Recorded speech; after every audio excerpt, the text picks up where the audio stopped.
నీటిపైన Tuni hotel. పక్షుల గ్రామంలో చిచ్చుకాకి ఒకే ఒక్క హోటల్ ఉండేది. దాని పేరు చిచ్చు మెస్. ఆ హోటల్లో వంట అంత రుచిగా ఉండకపోయినా ఊరిలో వేరే హోటల్ లేకపోవడం వల్ల అందరూ తప్పనిసరిగా అక్కడికే వెళ్లాల్సొచ్చేది. ఒకరోజు బుజ్జిపిచ్చుక ఆ హోటల్ ముందు నుండి వస్తూ ఉండగా అక్కడ జనాలు గుంపుగా ఉండడం చూసి అందులో నుండి కుహుబాతు బయటకొచ్చింది. కుహుబాతు నిట్టూర్చి, అయ్యో, నా పొట్ట పాడైపోయింది. రుచి అస్సలు బాగానే లేదు. కానీ ఏం చేస్తాం, వేరే హోటల్ లేదు కదా, అందుకే ఇక్కడికే రావాల్సొచ్చింది. బుజ్జి పిచ్చుక ఆ మాట విని కుహు వైపు ఆశ్చర్యంగా చూసింది. కుహు అట్ట, ఏంటి వంట అస్సలు బాగాలేదా? అయినా అంతమంది ఎందుకున్నారు? బుజ్జి, నువ్వే చూసావు కదా, రుచి లేదు. కానీ ఆకలిస్తే తినాలి కదా, తప్పక వస్తున్నాం. మా అమ్మ చాలా బాగా వండుతుంది కదా, తనైతే రుచికరంగా వండేది. మా అమ్మ కూడా చాలా బాగా వండుతుంది కదా. కుహుట, మీరు వెళ్ళండి, నాకు గొప్ప ఆలోచన వచ్చింది. కుహుబాతు అక్కడి నుండి వెళ్లిపోగానే బుజ్జి వెంటనే ఇంటికి పరిగెత్తి తన తల్లి తుని పిచ్చుక దగ్గరికి వచ్చింది. అమ్మా, అమ్మా, మనకు డబ్బులొచ్చే గొప్ప ఆలోచన వచ్చింది. తుని పిచ్చుక వంట చేస్తూ, బుజ్జి, ఏంటంత కంగారు? ఏం ఆలోచన వచ్చింది? నువ్వు చెప్పే ఆలోచన అంతా నిజమవుతుందా? అవును, నేను చిచ్చుకాకి హోటల్ దగ్గర కుహు అట్టను చూశాను. వంట అసలు బాగాలేదంట. అయినా వేరే హోటల్ లేక అందరూ అక్కడికి వెళ్తున్నారంట. నువ్వు వంటలు బాగా చేస్తావు కదా, హోటల్ పెడితే బాగా నడుస్తుంది.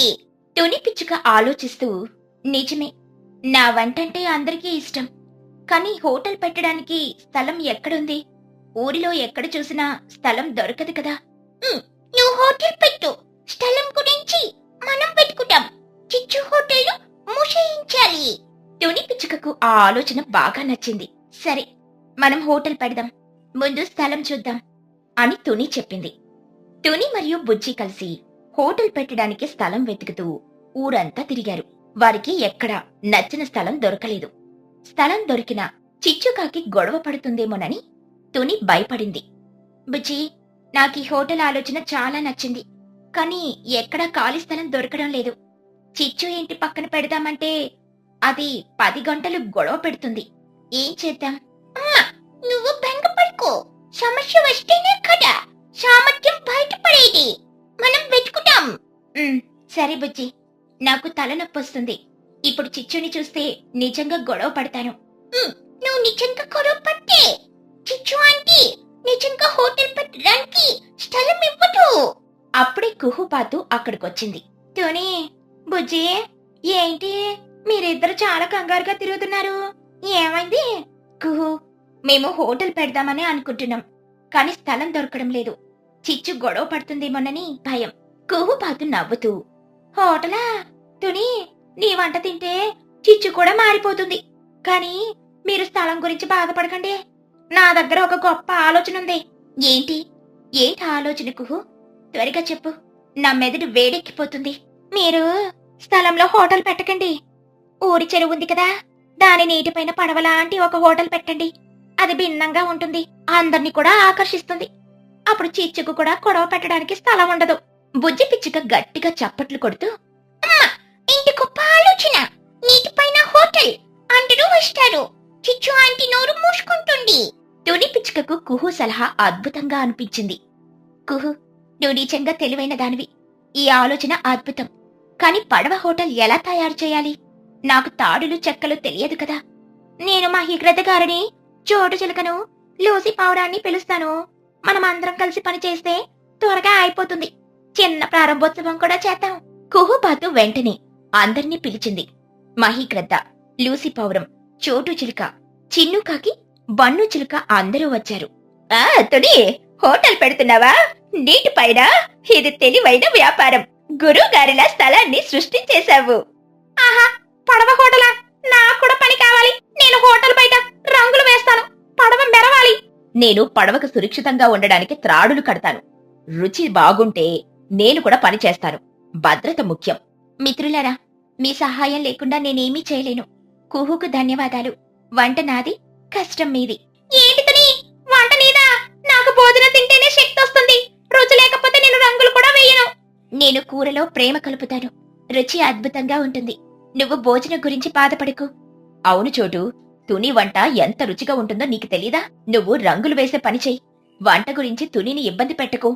సరే లూసీ, తుని వంట బాగా లేకపోతే రంగులన్నీ నీళ్ళలో కలిపేస్తాను చెప్తున్నా. మహిగ్రద్ద నవ్వుతూ, ఆ చోటు, నువ్వు రంగుల గురించి గొడవ పడకు. లూసీ, నువ్వు త్రాడులు కట్టే పని చెయ్యి. చిన్ను బన్ను, మీరు తునికి చెక్కలు అందించండి. మహిగారు, చోటు సరదాగా అంటుంది, కాని పడవ నిర్మాణానికి ఎక్కువ చెక్కలు కావాలి. తుని కుహు, నేను భద్రత చూసుకుంటాను, మీరు వంటపై దృష్టి పెట్టండి. అందరూ నవ్వారు. మహీకృత నాయకత్వంలో చోటు చిలుక రంగులు, లూసీ పావురం సురక్షిత ఏర్పాట్లు, చిన్ను పన్ను చిన్న చిన్న సహాయాలు చేస్తూ కొద్ది రోజుల్లోనే తుని రుచి భవనం అనే అందమైన హోటల్ చెరువు నీటిపైన తేలుతూ సిద్ధమైంది. చిచ్చుకాకి ఇదంతా చూసి తన హోటల్ ముందు కోపంగా నిలబడింది. చిచ్చుకాకి చిన్ను వైపు చూస్తూ, ఒరే చిన్నగా చూడ్రా, తుని చెరువుపై హోటల్ పెట్టింది. అది నా హోటల్ వ్యాపారాన్ని పాడు చేస్తుంది. చిన్నుకాకి నవ్వుతూ, అమ్మో, పడవ హోటల్ బాగుంది, మనం కూడా అక్కడికి వెళ్దామా? రుచి చూద్దాం. నారుమయ్యరా, నేను శత్రువు హోటల్కి వెళ్ళను. నువ్వెళ్ళినా నేను నీకు భోజనం పెట్టను. తుని రుచి భవనం ప్రారంభోత్సవం రోజు తుని పెద్ద బోర్డు పెట్టింది. ఆ రోజు ఊరిలో అందరూ నీటిపైన హోటల్ చూసి ఆశ్చర్యపోయారు. ఆ తుని, శుభాకాంక్షలు, నీ హోటల్ అద్భుతంగా ఉంది. అందరూ చెరువు వైపు పరిగెడుతున్నారు. వ్యాపారం మొదలైంది. నిజంగా నీటిపైన హోటల్ అంటే విభిన్నంగా ఉంది. చిచ్చు హోటల్ ని ఎవరు పట్టించుకుంటారింకా? చిచ్చు హోటల్ గురించి మాట్లాడుకు చోటు. తునిని ప్రోత్సహించు. సరే లూసీ. తుని, ఈ రంగులు కూడా పడవకు అందం ఇచ్చాయి కదా, ఇవన్నీ నా వల్లే. తుని పిచ్చుక నవ్వుతూ, అవును చోటు, రంగుల వల్లే పడవ మెరిసిపోతుంది. చిచ్చుకాకి కోపంగా తుని దగ్గరకొచ్చింది. ఆ తుని, హోటల్ పెట్టడానికి నీకు స్థలం దొరకలేదా? చెరువుపై వ్యాపారం చేస్తావా? ఇది న్యాయం కాదు. తుని పిచ్చుక నవ్వుతూ, చిచ్చు, చెరువు ఎవరి సొంతం కాదు కదా, నేను ఎవరిని ఇబ్బంది పెట్టను. నీకు అసూయ ఉంటే నువ్వు కూడా నీటిపైన ఇంకో హోటల్ పెట్టుకో. నేను వంట మొదలు పెడతాను. చిచ్చుకాకి కోపంగా వెళ్లిపోయింది. తుని తన వంట మొదలు పెట్టింది. వంట రుచిగా ఉండడంతో అందరూ చిచ్చు హోటల్ని వదిలిపెట్టి తుని హోటల్కి వచ్చారు. లూసీ పౌరం తింటూ, వామ్మో తుని, నీ వంట అద్భుతం. చిచ్చు వంటకు దీనికి పోలికే లేదు. నేను రోజు ఇక్కడికే వస్తాను. చోటు చిలుక తన భోజనం చూపిస్తూ, తుని, ఈ కూరలో నువ్వేం కలిపావు? ఎంత రుచిగా ఉంది. అది ప్రేమ చోటు. చిచ్చుకి డబ్బుపై ఉన్న ప్రేమ కంటే నాకు వంటపై ప్రేమ ఎక్కువ. చిన్ను, బన్ను, మీరు ఆనందంగా భోజనం చేయండి. మా అమ్మ హోటల్ ఎంత బాగా నడుస్తుందో చూశారా? చిచ్చుకాకి ఆ మాటలు విని మరింత బాధపడింది. తుని హోటల్ నీటిపైన ఉండడం వల్ల గ్రామంలో చాలా మందిని ఆకర్షించింది. తుని వ్యాపారం రోజురోజుకు బాగా నడిచింది. చిచ్చుకాకి తన హోటల్ని మూసేయాల్సిన పరిస్థితి వచ్చింది. ఆమె తునిని చూసి కోపంతో పాటు గర్వంగా కూడా ఫీల్ అయ్యింది. తుని ఎంత కష్టపడి నిజాయితీగా వ్యాపారం చేస్తుందో చిచ్చు అర్థం చేసుకుంది. తుని, నువ్వు నిజంగా గెలిచావు. నీ వంట రుచి, నీ తెలివి నా వ్యాపారాన్ని నాశనం చేసింది. కానీ సంతోషం, నువ్వు నిజాయితీగా వ్యాపారం చేస్తున్నావు. తుని పిచ్చుక చిచ్చును దగ్గరికి తీసుకుని, చిచ్చు, నువ్వు బాధపడకు. నువ్వు కూడా వంట బాగా నేర్చుకో. మనమిద్దరం కలిసి హోటల్ నడుపుదాం. అప్పుడు డబ్బులు రెట్టింపవుతాయి కదా. చిచ్చుకాకి తుని మాటలు బాగా నచ్చాయి. చిచ్చు ఆ రోజుట్టుండి తన పిసినారి బుద్ధిని వదిలిపెట్టి తునితో కలిసి హోటల్ని నడపడం మొదలుపెట్టింది. నీటిపైన పడవలాంటి తుని హోటల్ గ్రామానికి ప్రధాన ఆకర్షణగా మారింది. పక్షుల గ్రామంలో దసరా పండుగ అంగరంగ వైభవంగా జరిగింది. తుని పిచ్చుక ఇల్లు బంధుమిత్రులతో కలకలలాడుతోంది. ముఖ్యంగా చిచ్చుకాకి మరియు తన కొడుకు చిన్నుకాకి పట్నం నుండి వచ్చారు. పండుగ రోజుల్లో ఎక్కడ చూసినా సందడే. తుని పిచ్చుక అందరికీ స్వీట్లు పంచుతూ సంతోషంగా, అబ్బబ్బబ్బా, ఈ దసరాకు ఎంత సరదాగా ఉందో. చిచ్చు, నువ్వు చిన్ను రావడం వల్ల మాకు చాలా సంతోషంగా ఉంది. మీరిద్దరూ లేకుండా పండుగ చేసుకుంటే మాకస్సలు నచ్చదు. చిచ్చుకాకి స్వీట్ ని నోట్లో పెట్టుకుని కళ్ళు మూసుకుని గట్టిగా నవ్వుతూ, తుని, నీ చేతి వంట ఎప్పుడూ అంతే అద్భుతం. మా ఇంట్లో ఈ ఖర్చులు వృధా అనుకొని మేము స్వీట్లు చెయ్యం కదా. ఇక్కడికి వస్తే రాజభోగం దొరుకుతుంది. చూస్తుంటే నాకిక్కడి నుండి వెళ్లాలని అనిపించట్లేదు తుని. చిన్నుకాకి బుజ్జితో ఆడుకుంటూ ఉల్లాసంగా, బుజ్జి, ఈ పండుగ మా ఇంట్లో ఉంటే ఇంత బాగుండేది కాదు. మా అమ్మ పిసినారి కదా, మాకు కనీసం చాక్లెట్లు కూడా కొడదు. మీ అమ్మ తుని అత్త చాలా మంచిది, అడిగితే ఇస్తుంది. చిన్ను అన్నయ్య, నీకు చాక్లెట్లు కావాలంటే మా అమ్మ తునిని అడుగుదాం. మా అమ్మ చాక్లెట్లు కొంటుంది. తుని ఎప్పుడు పిసినాటి కాదు. తుని పిచ్చుక నవ్వుతూ, ఏంటి చిన్ను, నీ తల్లిని అలా అంటావా? చిచ్చు కూడా బాగానే చూసుకుంటుందిలే. చిచ్చుకాకి కాస్త కోపంగా, తుని, నువ్వు పసిపిల్లల ముందు నా పిసనారి బుద్ధి గురించి మాట్లాడుకో. నేను ఖర్చు పెట్టను, అంతేగాని పిసనారినైతే కాదు. డబ్బు ఆదా చేస్తాను. నువ్వు వీళ్ళకు చాక్లెట్లు పంచి డబ్బు వృధా చేయకో. పండుగ రోజుల్లో చిన్ను మరియు పుచ్చి కలిసి బాగా ఆడుకున్నారు. వారికి పండుగంటే చాలా ఇష్టం. పండుగ రోజుల్లో తుని ఇంట్లో రోజుకో వంటకం తయారయ్యేది. దసరా పండుగ ముగిసింది. చిచ్చుకాకి మనసులో ఒక ఆలోచన మొదలైంది. చిచ్చుకాకి తనలో తాను ఆశగా, దసరా అయిపోయింది, ఇంకా 20 రోజుల్లో దీపావళి వస్తుంది కదా. ఇప్పుడు ఇంటికెళ్ళి మళ్ళీ దీపావళికి రావడం అంటే చాలా ఖర్చు. ప్రయాణం ఖర్చు, సామాన్ల ఖర్చు, వంటల ఖర్చు, బాంబుల ఖర్చు, అబ్బా అంతా నష్టమే. అందుకే ఈ 20 రోజులు ఎక్కడే ఉంటే తుని అన్ని చూసుకుంటుంది. నా డబ్బులు మిగులుతాయి. తునికి మంచి మనసు కదా, ఏమి అనదులే. దీపావళి వరకు ఇక్కడే ఉండి ఖర్చు లేకుండా పండగ చేసుకుందాం. చిచ్చుకాకి వెంటనే చిన్నుని పక్కకి తీసుకెళ్లి మెల్లిగా తన ప్రణాళిక చెప్పింది.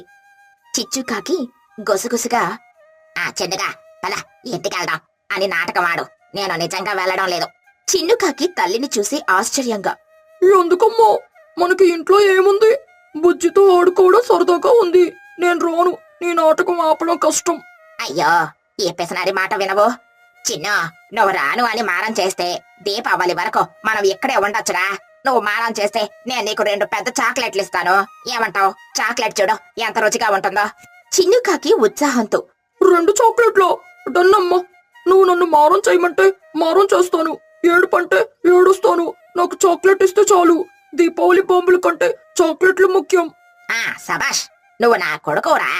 ఇప్పుడు మనం నాటకం మొదలు పెడుతున్నాం. నటించడం మొదలు పెట్టు. తుని పిచ్చుక వాళ్ళందరి ముందు చిచ్చుకాకి చాలా బాధగా కళ్ళల్లో నీళ్లు పెట్టుకుని మాట్లాడింది. చిచ్చుకాకి నటించే ప్రయత్నం చేస్తూ గొంతు మార్చి, తుని, పదరా చిన్ను, దసరా అయిపోయింది. ఇంకా మనం ఇంటికెళ్దాం. నువ్వు బుజ్జితో చాలా బాగా గడిపావు కదా, ఇక సెలవులు అయిపోయాయి, వెళ్దాం. తుని, మమ్మల్ని పంపు, వెళ్తాం. బుజ్జి పిచ్చుక కంగారుగా ఏడుస్తూ, మీరు వెళ్ళకండి. చిన్ను అన్నయ్య, నువ్వు ఉండు. మనం ఇంకా చాక్లెట్ తిందాం, ఆడుకుందాం. మీరు వెళ్తే నాకు నిద్ర పట్టదు. చిన్నుకాకి గొప్ప నటుల్లా మొహం పెట్టి తలను అడ్డంగా ఊపుతూ, అవునమ్మా, నాకిక్కడే బుజ్జితో ఉండాలని ఉంది. దసరా తర్వాత దీపావళి కూడా దగ్గరలోనే ఉంది కదా. ఇప్పుడు వెళ్ళి మళ్ళీ రావడం ఎందుకు? ప్రయాణం కష్టం. ఇంకొన్ని రోజులు ఇక్కడే ఉందాం, ప్లీజ్ అమ్మా. తుని పిచ్చుక నవ్వుతూ, చూసావా చిచ్చు, పిల్లలు ఎంత ప్రేమగా అడుగుతున్నారు. నువ్వు వాళ్ళ మాట వినాలి. దీపావళి వరకు ఇక్కడే ఉండు. ప్రయాణం చేసి అలసిపోవడం ఎందుకు? చుట్టాలు మాతో ఉంటే మాకు సంతోషం.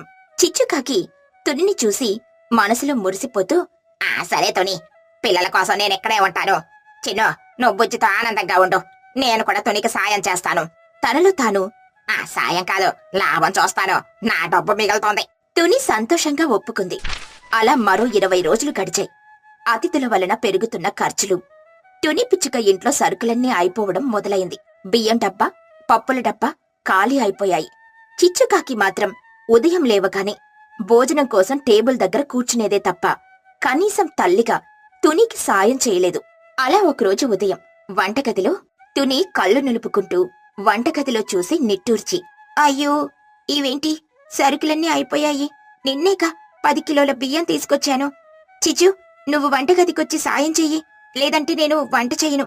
ఆకలితో యుద్ధం చేయలేను. చిచ్చుకాకి హాల్లో కూర్చుని టీవీ చూస్తూ, తుని, నాకు తల నొప్పిగా ఉంది.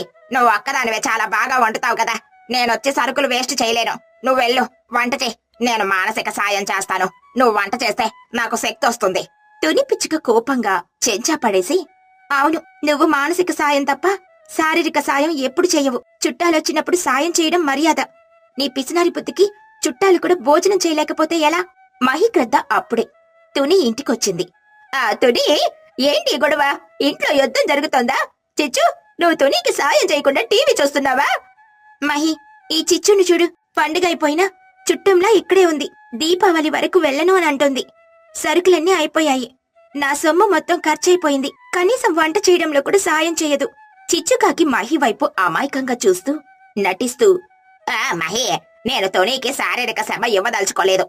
తల్లి కదా, తన ఆరోగ్యం ముఖ్యమని పనులు చేయకుండా ఆపుతున్నాను.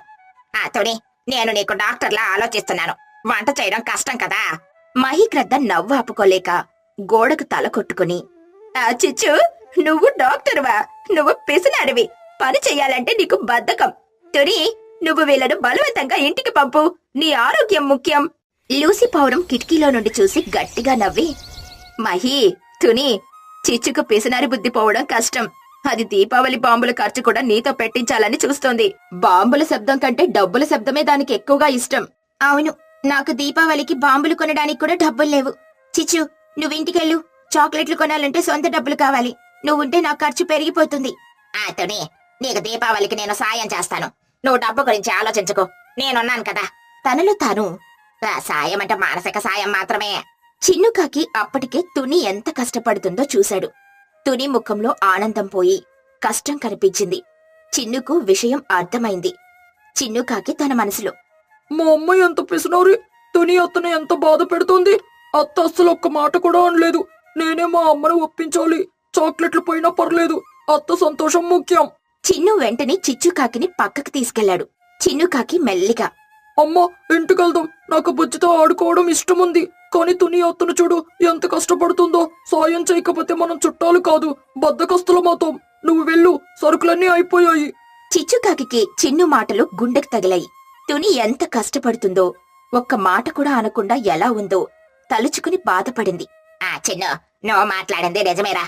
నేను డబ్బు గురించి ఆలోచించాను తప్ప తుని గురించి ఆలోచించలేదు. తుని ఎంతో మంచిది. నేను పాపం చేశాను. పిసినారి బుద్ధి నాకు చాలా నష్టం తెచ్చింది. చిచ్చుకాకి కళ్ళల్లో నీళ్లొచ్చాయి. ఆమె వెంటనే తుని దగ్గరికి పరిగెత్తింది. తుని, నన్ను క్షమించు. నేను పిసినారిని. నేను నిన్ను చాలా ఇబ్బంది పెట్టాను. వంటలో సాయం చేయలేదు, సరుకులు కొనలేదు. డబ్బుల గురించి ఆలోచించానే తప్ప నీ కష్టం చూడలేదు. నాకు దీపావళి వద్దంటే వద్దు. నేను వెళ్తానింకా. తుని పిచ్చుక ఆశ్చర్యంగా చిచ్చును దగ్గరికి తీసుకుని, చిచ్చు, నువ్వేడవకు.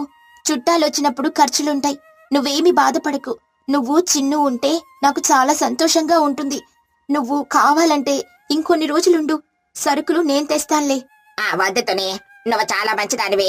నువ్వొక్క మాట కూడా అనలేదు. అందుకే నాకు మనసు అస్సలు బాగా అనిపించట్లేదు. నేను పిసినారిగా ఉన్నాను. కానీ నువ్వు బంగారం. నేను ఇంటికెళ్తాను. తుని అత్త, మేమింటికెళ్తాం. మా అమ్మకు బుద్ధొచ్చింది. నన్ను చాక్లెట్లు అడగకు. తుని, నేనొక నిర్ణయం తీసుకున్నాను. ఈ దీపావళికి మేము మీ ఇంటికి రావడం కాదు, మీరే మా ఇంటికి రావాలి. దీపావళి ఖర్చులన్నీ నేను భరిస్తాను. బాంబులు, స్వీట్లు, వంటలు అన్నీ నావే. నువ్వు చుట్టంగా మా ఇంటికి రా. నిజమైన రాజభోగం అంటే ఏంటో చూద్దావు గాని. తుని పిచ్చుక సంతోషంగా, చిచ్చు, నువ్వు నిజంగా మారిపోయావు. సరే, మేం తప్పకుండా వస్తాం. నీ పిసినారి బుద్ధిని వదిలిపెట్టు.